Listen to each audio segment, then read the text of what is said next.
বারবার বাংলাদেশ যখন ক্রান্তি লগ্নে কঠিন সময় অতিক্রম করেছে, একটি দলের উপর মানুষ আস্থা রেখেছে, সেটা হচ্ছে বাংলাদেশ জাতীয়তাবাদী দল।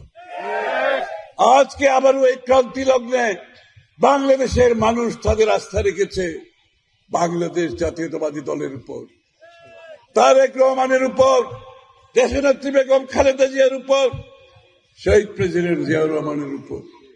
এই প্রত্যাশা আমরা সকলে মিলে পূরণ করতে হবে।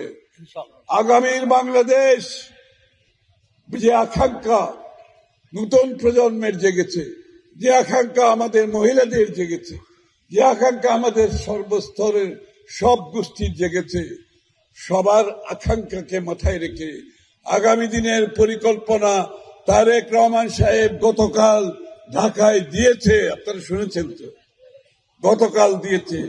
সবাইকে মাথায় রেখে পরিকল্পনা, এই পরিকল্পনা ইনশাল্লাহ আমরা পরিপূর্ণভাবে বাস্তবায়ন করব ইনশাআল্লাহ, এবং সকলে মিলে করব। তারেক রহমান সাহেব একা করতে পারবে না, আমরা সবাই মিলে পারবো না, আপনারা শুদ্ধ মিলে করতে হবে।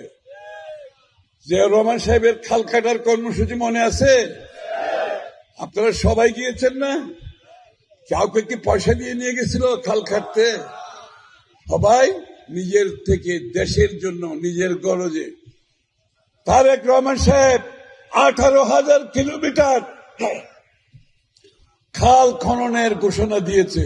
তো আমরা সবাই মিলে সেটা পরিপূর্ণ করতে হবে না? সেটা পালন করতে হবে না? 25 কোটি গাছ লাগানোর কথা বলেছে। 25 কোটি গাছ কি তারেক রহমান লাগাবে? আমরা সবাই মিলে লাগাবো না? হ্যাঁ, আগামীর বাংলাদেশের স্বপ্ন সবাইকে নিয়ে, সবার অংশগ্রহণে। আন্দোলন শেষ হয় নাই। দীর্ঘ 17-18 বৎসরের ত্যাগ, গুম, খুন, হত্যা, মিথ্যা মামলা, পুলিশের হেফাজতে মৃত্যু, জেলখানায় চিকিৎসার অভাবে মৃত্যু, ব্যবসা হারানো, চাকরি হারানো, ধান খেতে বেড়িবাঁধে থাকা আমাদের নেতা কর্মীরা ঝোলে পুড়ে খাঁটি সোনায় পরিণত হয়েছে বিএনপির নেতা কর্মীরা। সেই আন্দোলন এখনো শেষ হয়নি। এই আন্দোলন শেষ হতে হবে 12 তারিখে ইনশাআল্লাহ। সুতরাং 12 তারিখে বড় দায়িত্ব সকলের, অনেক বড় দায়িত্ব। এই দেশের গণতন্ত্রের ধারক বাহক যাই বলতে চান, সেটা হচ্ছে বাংলাদেশ জাতীয়তাবাদী দল। সেটা হচ্ছে বাংলাদেশ জাতীয়তাবাদী দলের নেতৃত্ব। শুরু হয়েছে শহীদ প্রেসিডেন্ট জিয়াউর রহমান দিয়ে, একদলীয় বাকশাল থেকে বহুদলীয় গণতন্ত্র। পরবর্তীতে দেশনেত্রী বেগম খালেদা জিয়া স্বৈরাচারের বিরুদ্ধে শুরু থেকে শেষ পর্যন্ত আন্দোলনের মাধ্যমে স্বৈরাচারকে বিতাড়িত করে গণতন্ত্র আবার প্রবর্তন করেছেন। পরবর্তী 11 বিরুদ্ধে আন্দোলন, পরবর্তীতে শেখ হাসিনা ফ্যাসিস্টের বিরুদ্ধে আন্দোলন। একটি দল, একটি নেতৃত্ব, শুরু থেকে শেষ পর্যন্ত আজ অবধি যারা কোনদিন গণতন্ত্রের প্রশ্নে আপোষ করে নাই, সেই দলটি হচ্ছে বাংলাদেশ জাতীয়তাবাদী দল।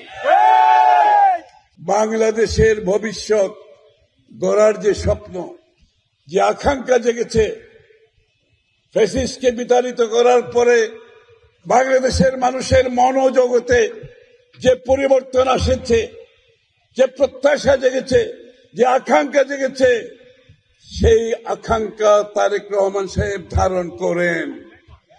সেই আকাঙ্ক্ষা বিএনপি ধারণ করে, যার জন্য উনি বলেছেন আই হ্যাভ এ প্ল্যান।